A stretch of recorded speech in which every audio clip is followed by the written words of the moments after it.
একটি অদৃশ্য শক্তির সাথে আমাদের এই ভোট যুদ্ধ। আপনি যদি এই রাত জেগে এই পরিশ্রম করে যে ভোটটা এই 17 বছর ধরে তৈরি করেছেন, এই 2.5 মাস 3 মাস পরিশ্রম করে তৈরি করেছেন, 12 তারিখে সেই ভোটটা আপনার বাক্সে আপনি আনতে পারলেন না। সেই ভোটটা বাড়িতেই পড়ে থাকলো। ভোটের পার্সেন্টেজ হয়ে গেল 60, 75, 80। ওই যে ভোটটা বাদ থাকবে সেটি হলো আপনার ভোট। যে ভোটটা বাকি থাকবে সেটি হলো আপনার ভোট। আমরা যাদের সাথে এই ভোটের যুদ্ধ নেমেছি তারা কিন্তু 100% ভোট পোল করবে। আমাদের সবাই আমরা তৃণমূলে যারা আছি, আমাদের আজকের পরের থেকে দায়িত্ব নিতে হবে, পরিকল্পনা করতে হবে আমরা কিভাবে এই ধানের শীষের প্রত্যেকটি ভোটারকে ভোট কেন্দ্রে নিয়ে এসে আমরা ভোটটি আমাদের বাক্সের ভিতরে ফেলে গণনার আওতার ভিতরে আনতে পারবো। তখনই আপনাদের এই কষ্ট সফল হবে, নতুবা এই কষ্ট কখনোই সফল হবে না। আজকে আপনারা যে এখানে সমাবেত হয়েছেন, আজকে শহীদ প্রেসিডেন্ট জিয়াউর রহমান এই দলকে 47 বছর আগে প্রতিষ্ঠিত করেছিল।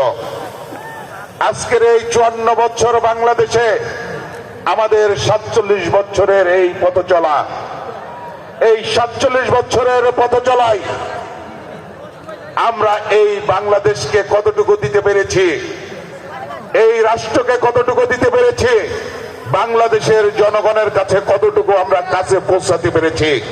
2 মিনিটের ভিতরে আমি বলে শেষ করব। এই শহীদ প্রেসিডেন্ট জিয়াউর রহমান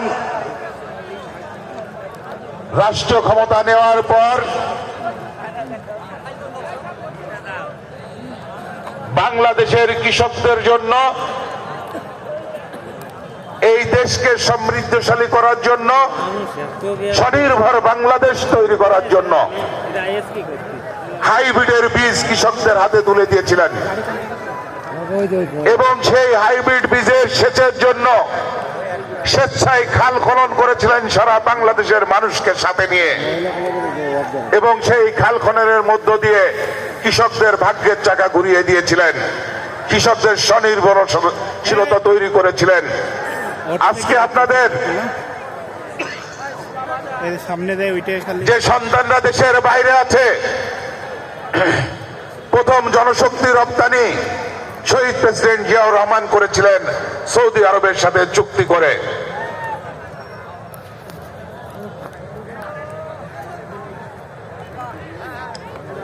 আজকে প্রথম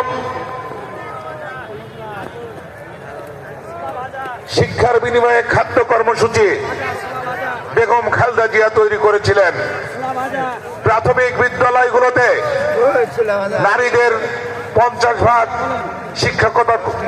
শিক্ষকতা করার অঙ্গীকার করেছিলেন এবং সেটা তিনি এই বাংলাদেশে তিনি এটা প্রচলন করেছিলেন। আজকে নারীদের সামনের দিকে এগিয়ে নিয়ে যাওয়ার জন্য, নারীদেরকে উচ্চ শিক্ষায় শিক্ষিত করার জন্য সমস্ত মেয়েদের প্রথমে 7 পর্যন্ত, তারপরে 10 পর্যন্ত শিক্ষার সমস্ত বই খাতা কলম থেকে শুরু করে সমস্ত কিছু ফ্রি করে দিয়েছিলেন। এবং যে কন্যা সন্তান স্কুলে যাবে তার পরিবারকে প্রণোদনা দেওয়া হতো 3 মাস পর পর। এই বাংলাদেশের নারীদেরকে শিক্ষিত করে সামনে থেকে এগিয়ে নিয়ে যাওয়ার জন্য আমাদের নেত্রী, আমাদের মা মরমু বেগম খালেদা জিয়া এই ব্যবস্থা করেছিলেন। আজকে আমাদের মুক্তিযোদ্ধার চেতনাকে বাঁচিয়ে রাখার জন্য বেগম খালেদা জিয়া বাংলাদেশে মুক্তিযোদ্ধা মন্ত্রণালয় তৈরি করেছেন। আপনার সন্তানরা যেন দেশের বাইরে যে কোনো বিপদে না পড়ে, কোনো বিপদে পড়লে তাদের জন্য প্রবাসী কল্যাণ মন্ত্রণালয় তৈরি করেছেন। এই বাংলাদেশে এই জাতীয়তাবাদী দল আমরা বাংলাদেশের জনগণের সাথে ছিলাম, পাশে ছিলাম এবং এই জনগণের কাছে আমরা প্রতিবার যে প্রতিশ্রুতি দিয়েছি, যে অঙ্গীকার করেছি, আমরা রাষ্ট্রীয় ক্ষমতায় যাওয়ার পর সেই অঙ্গীকার আমরা বাস্তবায়ন করেছি। আমরা আগামীতে এই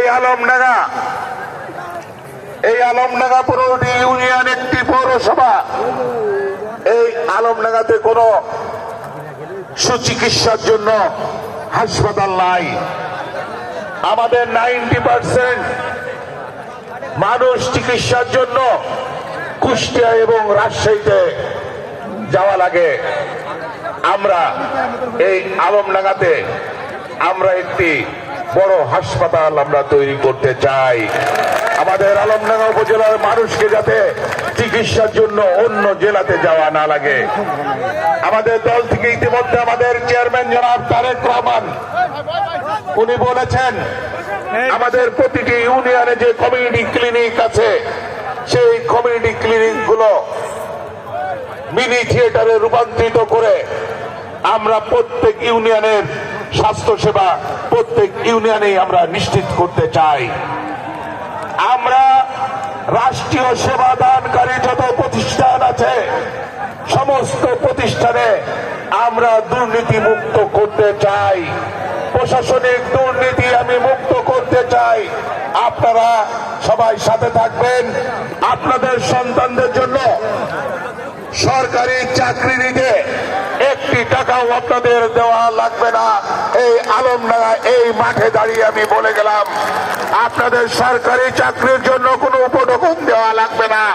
টাকার বিনিময়ে চাকরির প্রথা এই চুয়াডাঙ্গা এক আসনে থাকবে না, থাকবে না, থাকবে না।